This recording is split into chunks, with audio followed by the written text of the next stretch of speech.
Bienvenidos al módulo de afectaciones de las víctimas y acciones psicosociales. Somos un grupo de psicólogas que vamos a compartir con ustedes todo el efecto que padecen estas personas víctimas de delitos a raíz de la vulneración de sus derechos. Vamos a encontrar dentro de este módulo lo que son reacciones frecuentes y dentro de ello tendremos que hablar de psicopatología. La psicopatología no es tan conocida, no es tan popular, incluso asusta, pero ustedes en nuestro módulo se van a dar cuenta que muchas de las personas que conocemos, que nosotros mismos hemos padecido algún trastorno psicopatológico sencillo, como por ejemplo un trastorno de adaptación. Entonces vamos a aprender cómo estas enfermedades mentales, que se llaman trastornos mentales, pueden estar presentes en las víctimas como parte de las reacciones esperadas. Sin embargo, estas reacciones esperadas serán diferentes para la víctima de cierta clase de delitos, como por ejemplo la violación sexual, y es diferente el impacto que esperamos de una víctima en casos de desplazamiento forzado. Esto implica que hay perfiles de daño diferenciados, y eso es también algo que nosotros como profesionales, ustedes y nosotros, debemos aprender a manejar. El abordaje de estas víctimas que tienen daños diferentes. En este módulo también vamos a observar cómo la conculcación de derechos genera vulneraciones en las víctimas, y esto tiene un impacto diferencial dependiendo, por ejemplo, de la edad de la víctima. No es lo mismo un joven secuestrado que una persona adulta secuestrada, y contrario al sentido común, los adultos reaccionan mejor a esta victimación que los jóvenes. Por eso la importancia de identificar estos perfiles variables según los factores de género, de edad, sociocultural, étnico, y por esta razón vamos a hablar de lo que es el enfoque diferencial. Entonces, cómo desde el punto de vista humano nosotros tenemos que acercarnos a cada persona viendo su particularidad, pero también entendiendo que todas las víctimas en general merecen que nosotros tengamos la capacidad de hacer un abordaje suficientemente profesional, pero suficientemente humano. A todo esto es lo que llamamos el impacto psicosocial de las víctimas. Dentro de esto también vamos a encontrar otras reacciones que no necesariamente son psicopatología, sino por ejemplo afectaciones en otro ámbito que son del punto de vista psicosocial. Por ejemplo, cuando a alguien se le alteró su proyecto de vida, antes tenía un sueño, una planeación, y ahora es completamente distinta después del delito. O como por ejemplo se afectó su autoestima, porque la autoestima no genera propiamente un trastorno, sino otro tipo de alteración. Pero también vamos a ver impactos colectivos, como por ejemplo la alteración de los liderazgos, la red comunitaria, y todo esto como una expresión de daño psicológico colectivo.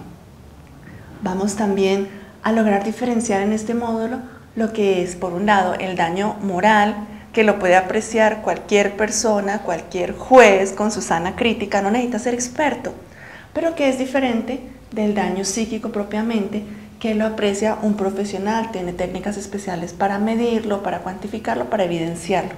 Y esto se debe entregar al proceso judicial como una prueba, como un elemento material de conocimiento para que luego se convierta en una prueba.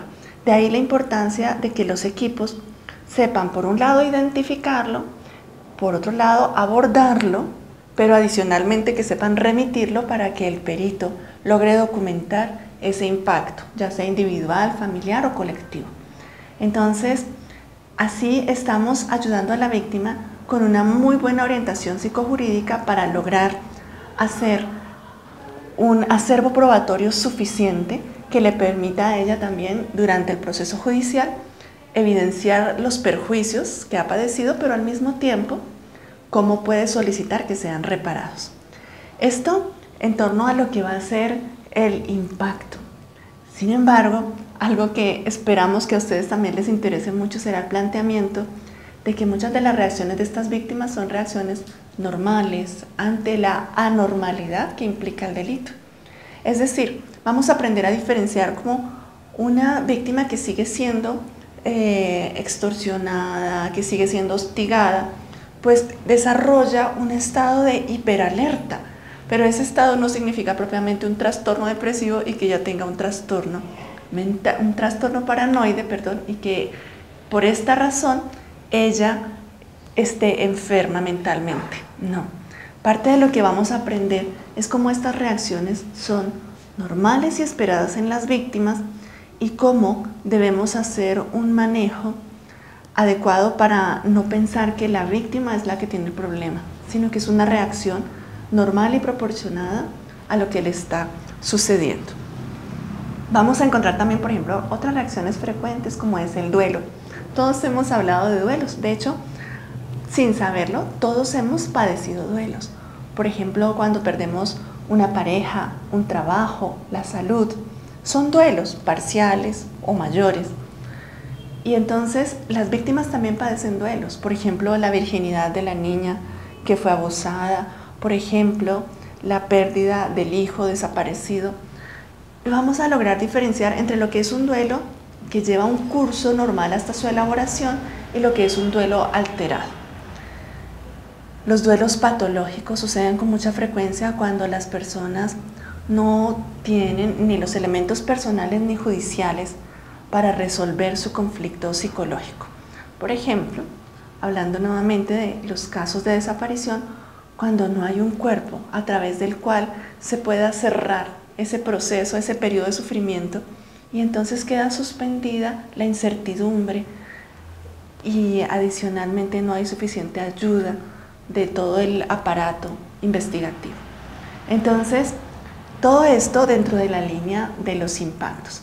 Pero adicionalmente vamos a aprender los abordajes. ¿Qué cosas podríamos hacer? Entonces, ¿qué situaciones son las que merecen el acompañamiento nuestro, el de los profesionales en general? Porque parte de lo que vamos a ver es cómo nosotros podemos hacer intervenciones interdisciplinares de crisis rápidas y nos corresponde a todos. Pero también vamos a ver cómo es diferente que ciertas personas necesitan psicoterapia y debemos remitirlas a psicoterapia aunque sean víctimas.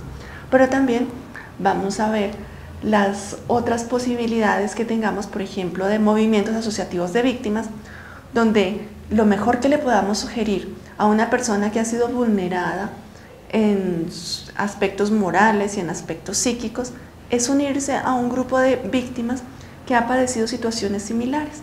Los movimientos asociativos logran empoderar de manera muy importante a las víctimas y en ese sentido resultan bastante rehabilitadores, bastante sanadores, más allá de lo que podamos hacer los profesionales.